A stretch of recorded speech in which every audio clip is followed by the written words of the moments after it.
First, there was the domestication of fire. Then, there was the adoption of language. Hot Wheels, Sponge, Microwave, Goth Girls. I'm masturbating right now. And then God said, "Let there be video games." Video games, in my opinion, are one of mankind's greatest creations. This medium I love so much combines several aspects of the modern endeavor of man. Games have the capacity to be as artistically expressive as any book, movie, or painting. Physics engines and graphical computations are deeply rooted in scientific principles, though I have no idea what they are.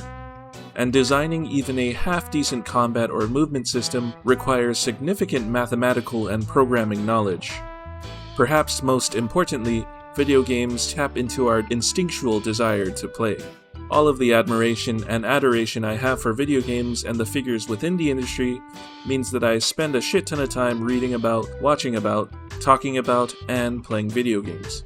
So it should come as no surprise that my neat ass spends unhealthy amounts of alone time in a dark room wasting my life away. That's why over the decade I've put more effort to course correct towards a more healthy relationship with video games, taking breaks more often and more proactively searching for opportunities to hang out with friends and family. And so, most recently, I have had many opportunities to spend time with the most recent addition of my family members. She is a complete joy/nuisance to be around. As she was busy frolicking around in the yard, blowing bubbles, swinging on the swing, and being a dumb kid in general, I had a brief moment of introspection. I was just like this kid, only a couple years ago. Wow, how time flies. I need a pee. If time flew by this fast, then that means I'm gonna die super soon. And as I stood there with a dumbass drooling zoned out face, she snapped me out of it with a swift kick to the balls, and we continued our play session as usual. Balls. Afterwards, I didn't think much of this little guts moment I had. I just went back to my room and re-engaged in my daily 9 to 5, playing video games, watching dumbass memes, and jerking off, in no particular order, sometimes simultaneously. But as the days pass me by, my brain keeps running me back to this little quiet moment I had out in my backyard, squeezing what little philosophical thought could be juiced from my tiny pea brain. I'm gonna die someday. People in my family and people in my friend group are going to die someday too. I am afraid of that, and I suppose everyone else is too, even if we don't all realize it all the time. To fear loss is instinctual and ubiquitous in human nature. This fear permeates and guides everything we do in our daily lives. We take careful steps out of the shower for fear of slipping and slamming our heads against the vanity. We take care not to jeopardize our jobs for fear of losing our earned income. We hesitate to work up the courage to speak to our crushes for fear of rejection and embarrassment. All of the examples I gave can lead a person to an accelerated death, even if they don't all directly lead to it. Unless pushed to an extreme, no sentient being on this earth truly wants to die, and that pressure and urgency of our limited time on this earth has the power to push us past what we thought was beyond us. I know it, you know it, your dog knows it, storytellers know it, and you guessed it, game designers know it too. Death. We don't really know where death leads. Whether it's heaven, some other afterlife, or even just an empty blackness, we'll never really know until Mr. Tobias Reaper whisks us away. Player characters in video games, on the other hand, have it easy because dying in video games usually comes with a comparably lenient set of consequences, usually in the form of lost progress. Play, die, repeat. Play, die, repeat. Developers commonly implement this form of fail state into their games because it's a tried and true helpful tool for encouraging gamers to engage with the game's mechanics and overcome certain challenges, such as tests of knowledge, skill, or both. In most games, if there were no fail state like a death mechanic, the game would be worse off because of it. In Mario, if there were no pits or those weird turtle things to threaten a reset, the game would just be about holding right on the D-pad until you reach the flagpole. This would be incredibly dull to play. Without the sour, there would be no sweet. Or as my fellow Zoomer would say it, without the L, there would be no dub. And I think a surprisingly large number of modern games tend to miss this notion or purposefully ignore it. Huge AAA companies in particular are the biggest wielders of this poopsock of a design philosophy. With how huge the popularity of gaming has exploded over the last couple of decades, it's easy to see why developers tend to lean towards more easy, relaxed gameplay, because it has the potential to garner a casual, wider audience. See Monster Hunter Wilds, the most recent example of a franchise discarding some of its difficult aspects and subsequently blowing its previous sales figures out of the water. And I get it, believe me. Even if our daily struggle is 100 times easier than some peasant in medieval Europe, life is still fucking tough, man. After a tiring day at work, sometimes I just want to relax and fix up my town in Animal Crossing, or just watch some numbers go up as I mine for hours in RuneScape. An anecdote I have of this same mindset is of my doctor, who was making small chat with me as she was documenting each of my 20 STDs. It doesn't take a genius to know that doctors are smart. They need to be smart if they want to legally practice medicine. And despite her incredible intelligence and aptitude as a doctor, this woman was telling me about how she hated movies that made her think, and how she despised dark movies that made her feel sad. It just goes to show that even the smartest or most talented of us aren't always looking to be challenged. And so, I don't blame gamers for wanting to sit back, relax, and engage in something stupid and shallow. I have felt that urge many days and still continue to do so sometimes. But when games with this type of design philosophy start snowballing and morphing into the norm and slithering its way into games that otherwise shouldn't have this sort of stuff, that's when I get worried.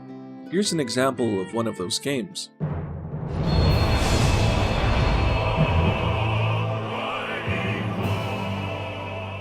Final Fantasy XIV. It's a game I enjoy very much. I know, feel free to shit on me, and I'll join in too, starting by lambasting the game itself. FF14 is an MMORPG, and from an RPG standpoint, in its current state, Final Fantasy XIV has to be one of the shittiest RPGs ever created. Calling it an RPG might be an insult to even the most shallow entries in the genre. There is little to no depth in its core systems. Jobs are becoming more and more homogenized and streamlined, closing the walls in on the few remaining jobs with a unique toolkit identity of their own. By extension, the game is almost devoid of player choice. Build variety is non-existent, there are no skill trees or optional skills to put your own spin on your favorite jobs, and outside of a few exceptions in Baja or Eureka, gear has no real unique stats. Most of these offensive stats you see here just make your damage number appear higher and more often. This makes the stat sheet almost useless to the common player unless you're a mid to hardcore raider bent on reaching certain tiers to maximize your damage. Aside from NPCs literally assigned to a spot to dump lore on you, dialogue options provide brief flavor lines from the character you're responding to, and nothing more.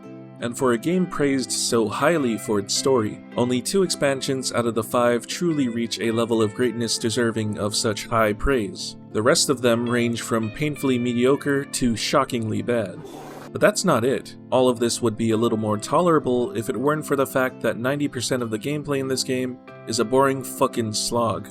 There are fun duties, yes, but in order to unlock those duties, you need to have reached certain points in the main questline. And progressing the main scenario is a horrible, dreary chore. Your average main quest experience is you talking to NPC A, teleporting to location X, talking to NPC B, and then teleporting to location Y, with your final reward being a consumable you're never going to use, some pocket change, and a dull cutscene where your character just stands there and nods as characters spew expository dialogue at you. This might be fine if it was done sparingly after a climax of some sort, but the main scenario is absolutely riddled with this stuff. Just take a look at this journal. Because tonight will be the night that I will fall for you over again. Don't make me change my mind. I won't live to... Most of the game's insipidity is due to how poorly the game is paced, yes, but the biggest kick to the nads for me is that most of the gameplay has no real challenge. For putting up with the slog that is the main scenario, you're occasionally rewarded with a dungeon. But the level design for 95% of dungeons consists of straight hallways, with mobs that are so unfathomably boring and easy to deal with that your tank will often pull all of them wall to wall just to get that particular hallway over with faster. So, if the level design is lacking and the mobs are a non-threat, then at least the bosses have to be fun. Yes, but unfortunately, once you understand how to read mechanics and have seen bosses enact their gimmicks just once, or at most a couple times, you're likely not to struggle with them ever again. The same can be said of bosses in normal trials or raids, which you unlock by progressing the story as well. Outside of exploration zones, engaging in combat in the overworld poses no risk. Fighting normal mobs is pointless now that Fates rewards you with a consolidated currency able to purchase materials you could have gotten from killing mobs. Instead, they could act as obstacles preventing you from getting to your destination, but in reality they're nothing more than annoyances that you can bypass with no drawbacks by simply flying over them. And speaking of fates are just repeatable events which are so easy a solo DPS can handle them. And even if you somehow manage to die, you can simply respawn and come back to continue your progress on whatever fate you were doing.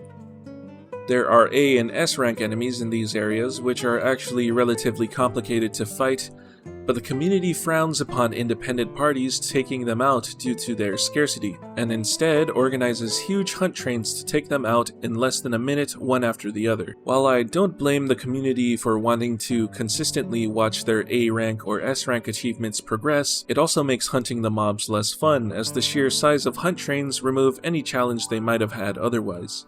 The studio behind the game seems unwilling to add meaningful consequences or punishing fail states, making for a bland gameplay experience across its main modes, almost incapable of pushing the player to improve past a casual threshold. Please take my criticism with a grain of salt, as I'm not an MMO expert, and I'm not sure if the flaws the game has are due to limitations of the MMORPG genre. But that doesn't change the fact that most of the game is straight up boring. A spade is a spade, no matter how you spin it. Most of the content in this game feels so unrewarding to beat because they're so easy. Even Yoshi Penis, the director of the game, said something to this effect. Me included, I kind of get sleepy because it kind of gets routine and mundane. Despite all its flaws, I want to emphasize that I don't hate FF14. I actually really like the game. A quick look at my playtime confirms it. As I've mentioned before, 2 of the expansions in the game have a story so fucking fantastic with incredibly cathartic climaxes, those moments will probably sit with me until I die. One of the expansions even produced arguably the best Final Fantasy villain of all time, and I cannot stress how much I love the music. The game features one of the most creative, beautiful, and varied soundtracks I have ever heard. Anywhere from utterly breathtaking orchestral pieces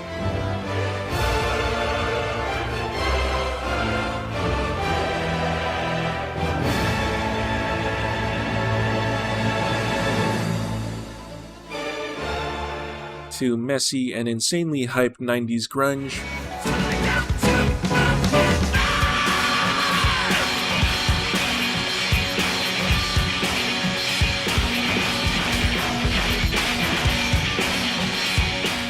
to trap music you just want to rip a fat one to.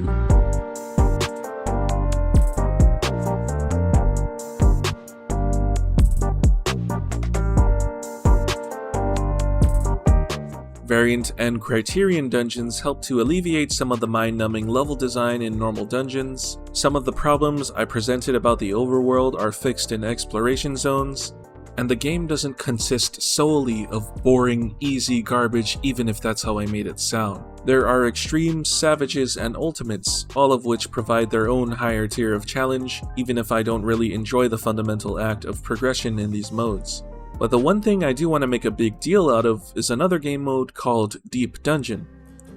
Deep Dungeon is the game's roguelike mode, where you have to travel through sets of 10 procedurally generated floors at a time, for a total of 100 to 200 floors depending on which Deep Dungeon you choose. The first quarter of the Deep Dungeon is usually delegated as just a leveling option, where you party up with a group of 1 to 3 other players to reach and beat the set boss so you can get your XP quickly and leave.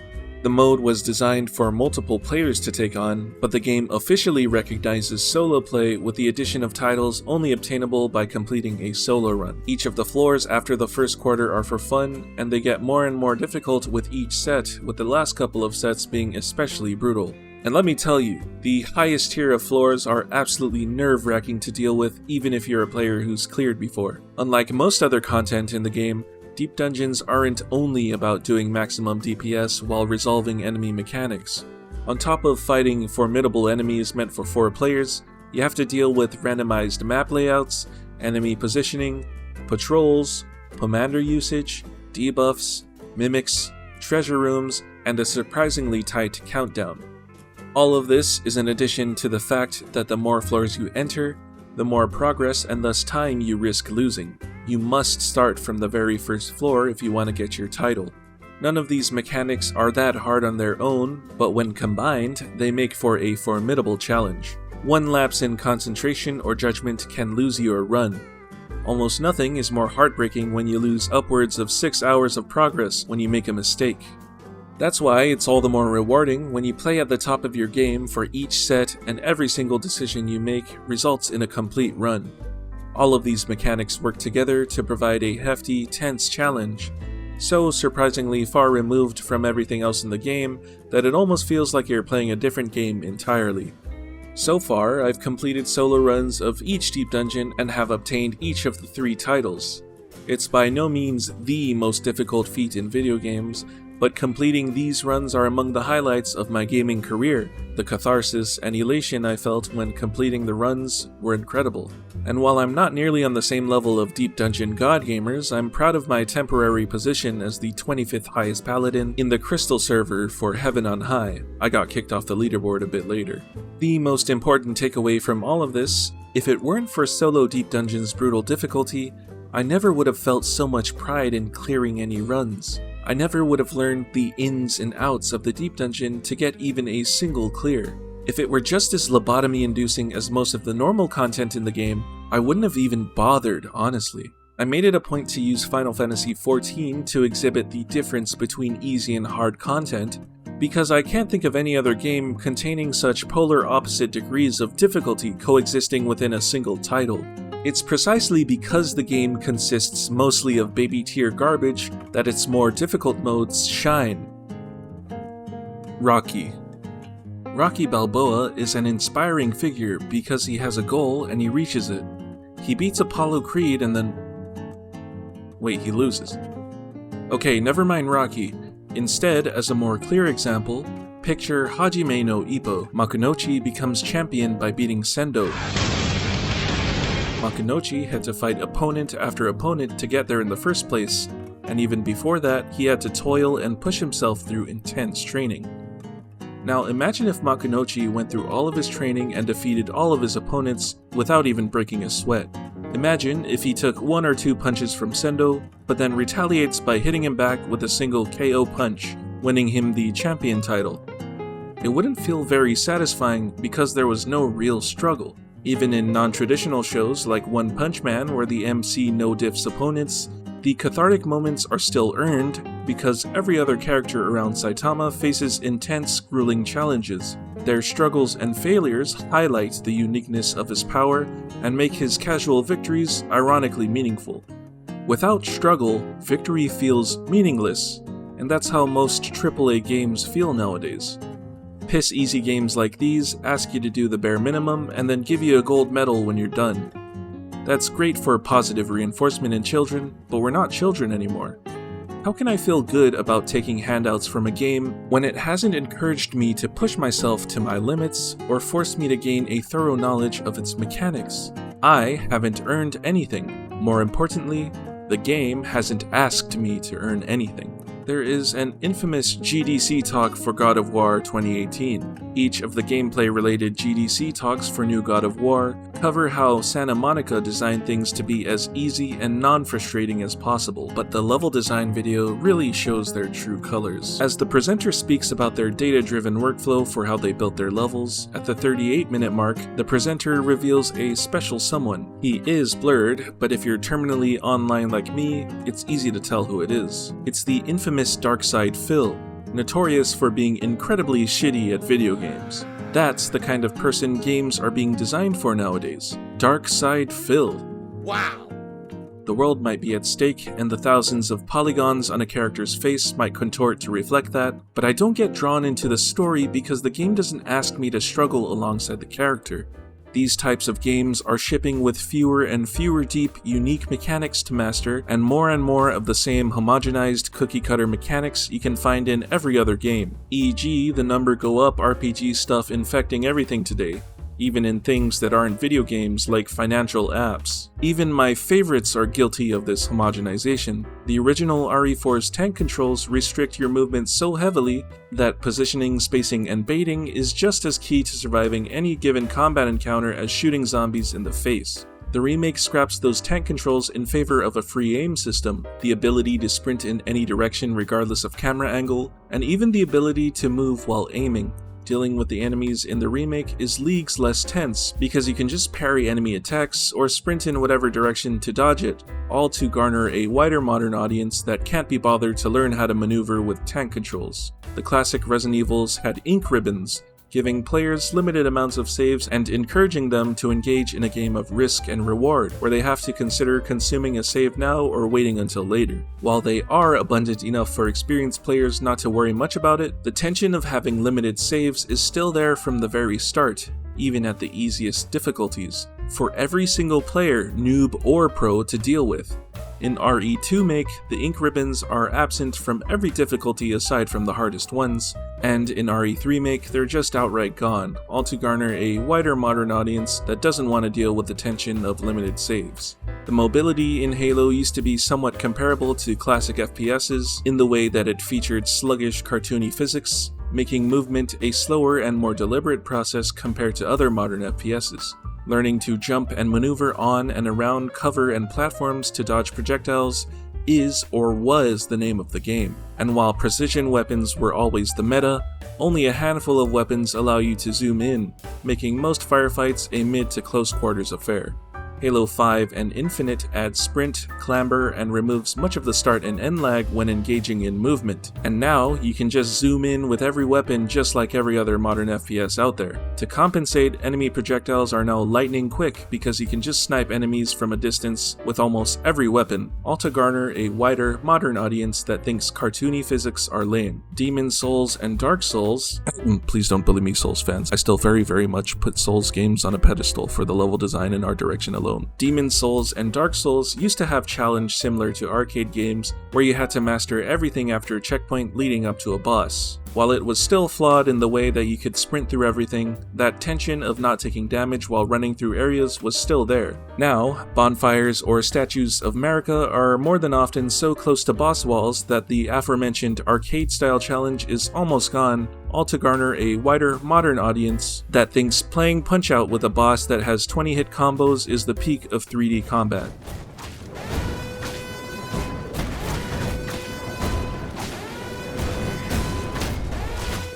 When I was a dumbass stoner in high school and Halo 5 was just coming out, I kept watching video after video of its gameplay and came across an argument that kinda pissed me off. In the comments, some guy was complaining about how the game was straying too far by adding sprint, clamber, ADS, and all that shit. And then some pompous asshole replied sarcastically, "Yeah, because screw innovation, right? You stupid ding-dong. Innovation implies that they're doing something no one has done before. Is it really innovation when every other game out there is doing the same thing they are? Instead of innovation, I'd call it catching up, or worse, blending in with the crowd. Rather than wanting the developer to double down or further build upon the mechanics that made their games unique, the modern audience would compel the developer, with their money, to scrap those things because it doesn't give them instant gratification. They're unwilling to put in more than the bare minimum amount of effort required to learn more complicated mechanics. They're afraid to die, they're afraid to take an L. And if I sound like I'm blaming the audience, it's because I am. Mostly. Of course, some fault lies in the developer who made the changes in the first place. Some fault lies on those inept gaming journalists who represent the lowest common denominator and not mid to hardcore gamers. But no other party in the industry has the same amount of power as us, the consumer. We have the money, which is the power to determine what kind of game gets made. If a developer shits their game up by going in the wrong direction, we can cry and piss our diapers on Twitter all we want, but the most stern feedback we can throw to the top dogs in the industry is the withholding of cash, because money is the only language these guys speak. Of course, like I stated in my very first video, I'm part of the problem. I'm a hypocrite in the sense that despite me preaching all this shit, I too buy a bunch of these easy, high-budget games, thoroughly enjoy and praise a lot of them. And I also realize that by presenting this point, I risk sounding like a pretentious gatekeeping boomer saying old equals good, new equals bad, or that I sound like the gamer version of a TikTok Sigma grindset influencer. To avoid that stigmatization, I'd like to say a couple of things in my defense. 1. I'm kind of a dumb fuck and I'm pretty sure my IQ is sub 90. I'm using all of my brain power right now typing this shit out. 2. I'm also far from a hardcore gamer. I'm absolute dog shit at shmups and most 2D side-scrollers. Even in my favorite genre, which are 3D shooters, I'm above average at best.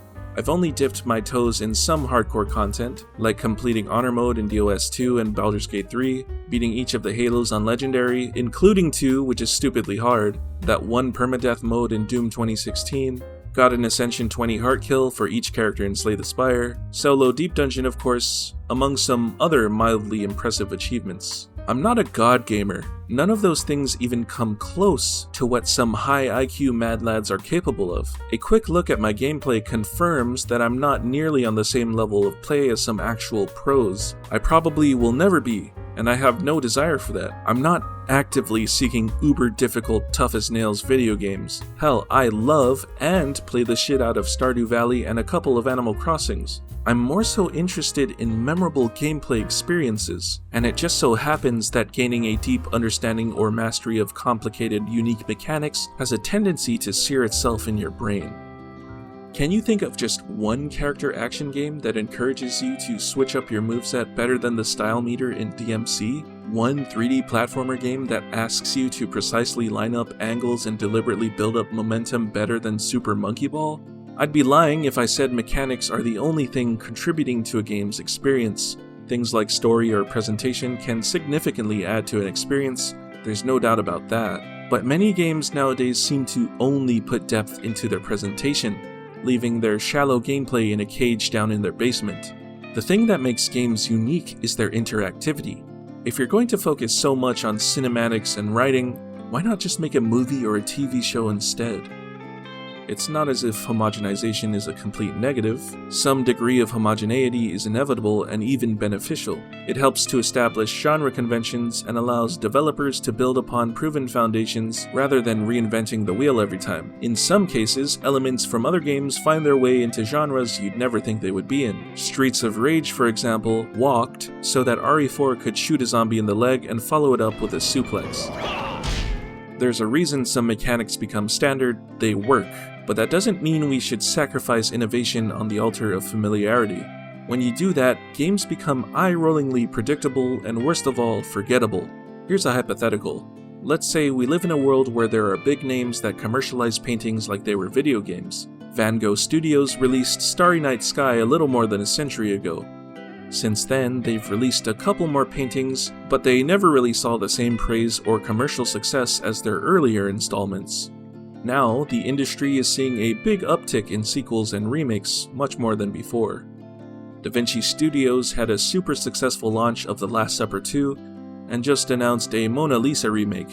Plenty of other studios are scrambling to announce their own reimaginings. As a result, Van Gogh Studios decides to re-examine their most praised entry. They spend a shit ton of money on qualitative research and focus groups to discover that modern audiences find the Impressionist brushstrokes to be a little old-looking, making it hard for them to interpret the painting. To appeal to modern sensibilities, Van Gogh Studios releases the new and improved Starry Night Sky Remake 2025, a streamlined reimagining with softer gradients and cleaner lines, making it more accessible to a broader audience. They rake in hundreds of millions of dollars in the process. Of course, this little hypothetical is stretching it a bit, but the main idea still stands. The Starry Night Sky and Mona Lisa remakes are both in a vacuum beautiful in their own right, just like RE4 and all the other faithful remakes. But when you compare it to their predecessors, they feel sanitized, barren of the imperfections and texture that gave the originals their soul. The thick brushstrokes, the subtle shadows, the mystery, They've all been smoothed over in the favor of broad appeal. The emotion is still there, but it feels more clinical and calculated, easier to consume, safer. My point is that there are real tangible things of value being lost when you replace tough or seemingly frustrated mechanics with easier and more streamlined ones. I'm not just kicking up dirt to make a big stink about things. I'm not saying that every single game needs to be brutally unforgiving and difficult. Animal Crossing would lose its charm if the player had to autistically plan out logistics like you do in other civilization management games. I'm not saying that easy games should not be made. Entry-level games with easy-to-understand mechanics are the perfect gateway for beginners to ignite a passion for video games. Not to mention the kids. God knows the kids deserve quality modern entry-level games. But when you start to encroach upon previously untainted wells, games with unique mechanics, you start stripping away what made those games special in the first place. Making something accessible is great. Noble even. Newfound or even a resurgence in success can revitalize the health of a previously dying franchise. But there's a difference between inviting someone into your house and removing all the furniture from the room so they don't trip. Not every game has to be for everyone. It's okay if some games aren't for casual players. Niche appeal can be powerful and meaningful. It's why cult classic games resonate so well with their relatively smaller fanbase. Easy games are fine. I like many easy games, and I'm glad casual audiences are able to enjoy them too. But let's just stop trying to turn every game into one of them. Let difficult games stay difficult. Let friction exist. Let games bare their teeth. When you file down every sharp edge, you're not only making things accessible, you're making them dull. You're watering down the identity of franchises that were once more bold and unforgettable. Not every game needs to hold your hand. Sometimes, the most memorable games are the ones that slap your hand away and follows it up by handing you an L.